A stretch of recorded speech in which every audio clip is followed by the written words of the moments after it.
যেহেতু বাণীকার্ডের সঙ্গে মজুমদার সাহেবের একটা সখ্যতা ছিল, বন্ধুত্ব ছিল, বন্ধুর পতন মানে আরেক বন্ধুর পতন স্বাভাবিক হইতেই পারে।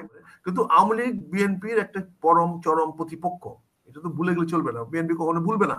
এবং বিএনপি গত 15 বছরে যে সাফারিংটা হয়েছে, আমার তো মনে হয় না মানে বাস্তব সত্য কোন রাজনৈতিক দল এত সাফারিং করে নাই। রাজনৈতিক প্রতিহিংসা, রাজনৈতিক ভাবে আমি প্রতিপক্ষকে আমি একটা খারাপ কাজ যদি করি, আমি যদি চুরি করি, ডাকাতি করি, রাহাজানি করি, আমি বিএনপি করি বা যাই করি, আমার বিচার হবে।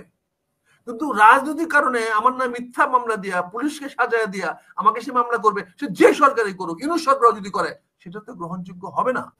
আসলে যে কোনো জিনিস এই সরকার বা সরকারের বেনিফিশিয়ারিদের বিপক্ষে যায় বা এম্বারেসিং করে, সেটা খুবই স্বাভাবিকভাবে আওয়ামী লীগের খুশির কারণ হবে। যে কোনো জিনিস মানে আওয়ামী লীগের এগেনস্টে যে গ্রুপগুলো আছে যারা কাজ করছে বা করেছে বা আগামীতে করবে, তাদের উপর কোনো ধরনের যদি দেশীয় বা আন্তর্জাতিক বেকায়দায় কেউ ফেলতে পারে বা ফেলে দেয়, তাহলে স্বাভাবিকভাবে এখানে একটা বেনিফিট অফ সার্কামস্টান্সেস বা বেনিফিট অফ সিচুয়েশনস বা এই ধরনের বিভিন্ন কাজে। আমি একটু নিচে কথা বলছি টিভিতে, একটু পরে কথা বলছি। হ্যাঁ হ্যাঁ, নিচে আমি একটু টিভিতে কথা বলতেছি। হ্যাঁ নিচে আমি পরে কথা বলছি। কাজেই এখানে আমাদের যে জিনিসটা লক্ষণীয় বা দেখার বিষয়, সেটা হচ্ছে যে মার্কিন যুক্তরাষ্ট্রের পরিবর্তনের সঙ্গে বাংলাদেশের রাজনীতি খুব বেশি নির্ভরশীল না। এখানে বাংলাদেশ চায় তার একটা, আমেরিকা চায় তার একটা পুরো পক্ষের একটা সরকার থাকুক, যারা মূলত চীন বিরোধী। তারা ভারত বিরোধীও চায় না, তারা চীন বিরোধী। এখন বর্তমানে সরকার চীনের সঙ্গে এখনো কোনো গাঁটছড়া বাঁধতে পারে নাই, যদিও আমরা জানতে পারছি যে চীনে যাচ্ছেন খুব খুব তাড়াতাড়ি আমাদের পররাষ্ট্র উপদেষ্টা। তো চীনের সঙ্গে যদি বাংলাদেশ ক্লোজ হয়, তাহলে স্বাভাবিকভাবে আমেরিকান যুক্তরাষ্ট্র থেকে সরে আসবে। এরকম একটা সিচুয়েশন যদি হয়, তখন বোঝা যাবে যেটা আওয়ামী লীগের ফেভারে যাবে কি যাবে না। আর ইন্ডিয়াতেও প্রমাণ করে দিয়েছেন যে তারা আওয়ামী লীগের সঙ্গে ছিল, এখনো আছে এবং আগামীতেও থাকবে। এটা তারা জলবৎ তরল পরিষ্কার করে দিয়েছে। আর আমেরিকার সঙ্গে আমেরিকার সম্পর্কটাও একই দূরত্বে, কারণ যেহেতু আমেরিকানদের যে পলিসি, ইন্দো প্যাসিফিক পলিসি, এখান থেকে তো কিন্তু ট্রাম্প সরে আসে নাই।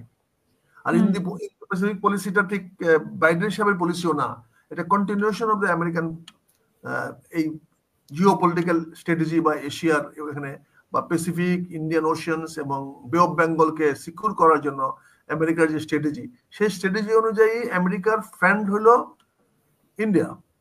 এবং বাংলাদেশের উপরে চাপ ছিল, কন্টিনিউয়াস চাপ ছিল টু জয়েন দিস। এবং বাংলাদেশ চীনের সঙ্গে একটা সম্পর্ক রাখার কারণে এখানে জয়েন করে নাই।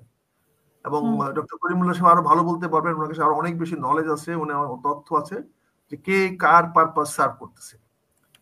এখানে যেহেতু বাণীকার্ডের সঙ্গে মজুমদার সাহেবের একটা সখ্যতা ছিল, বন্ধুত্ব ছিল, বন্ধুর পতন মানে আরেক বন্ধুর পতন স্বাভাবিক হইতেই পারে, এরকম একটা ঘটনা ঘটতে পারে। বা ওই বন্ধু যেটাকে এক্সপ্লয়েট করতো, যে আমার আমেরিকান ফ্রেন্ড আছে, বেনিকার্ড আছে, বেনিকার্ডের কে আঘাত করেছিল বলে আওয়ামী লীগকে সরে যেতে হয়েছে, আমাকে পলাইতে হয়েছে, দেশ ছাড়তে হয়েছে, অতএব আমেরিকা বেনিকার্ডের সঙ্গে থাকবে, বেনিকার্ড মজুমদার সাহেবের সঙ্গে থাকবে, মজুমদার সাহেব তত্ত্বাবধায়ক সরকারের সঙ্গে থাকবে, ফলে তত্ত্বাবধায়ক সরকার সাহেব শক্তিশালী থাকবে, আমেরিকার পক্ষে থাকবে। কিন্তু ডক্টর ইউনূস তো সরাসরি আমেরিকার সঙ্গে সম্পর্কিত, কাজে এখানে তো তার একটা বায়া মিডিয়ামের দরকার নাই, মজুমদার সাহেব দরকার নাই। তো মজুমদার সাহেব মাঝখানে যে কাজটা করতে চেয়েছিল, এই কাজটা খুব সুন্দরভাবে কলিমুল্লাহ সাহেব বলেছেন যে এটা হয়তো বুমেরাং হয়ে যেতে পারে, তাই না ভাই কলিমুল্লাহ ভাই? এবং উনি একটা ট্রায়ার কথা বলেছেন, এই ট্রায়ালতে একটা বুমেরাং হয়ে যেতে পারে। আমার প্রশ্ন হচ্ছে এখানে আওয়ামী লীগ খুশি হলো কি না খুশি দেখার বিষয় না, আমি এটা নিয়ে কনসার্ন না। কারণ আমরা আওয়ামী লীগের বিরুদ্ধে ফাইট করে আসতেছি, স্থলে জলে স্থলে অন্তরিক্ষে, প্রকাশ্যে বিপক্ষে গোপনে আলোচনায় আমরা বিপক্ষ করে আসতেছি, এবং এটা আমাদের থাকবে। আওয়ামী লীগ বিএনপির প্রতিপক্ষ আজীবন থাকবে, কোনোদিনই এক সাইতে আসবে না। হয়তো আমাদের স্ট্র্যাটেজি চেঞ্জ হতে পারে, হয়তো আমাদের রাজনৈতিক পরিকল্পনা বা মানে নীতি পরিবর্তন হতে পারে, কিন্তু আওয়ামী লীগ বিএনপির একটা পরম চরম প্রতিপক্ষ, এটা তো ভুলে গেলে চলবে না, বিএনপি কখনো ভুলবে না। এবং বিএনপি গত 15 বছরে যে সাফারিংটা হয়েছে, আমার তো মনে হয় না মানে বাস্তব সত্য, কোন রাজনৈতিক দল এত সাফারিং করে নাই। আজকে গুম খুন যত কিছু বলেন, কিন্তু এর আগে তো আপনি বলেছেন বিএনপির ভুলের কথা বলেছেন, বিএনপি সাফারিং এর বিএনপি তো।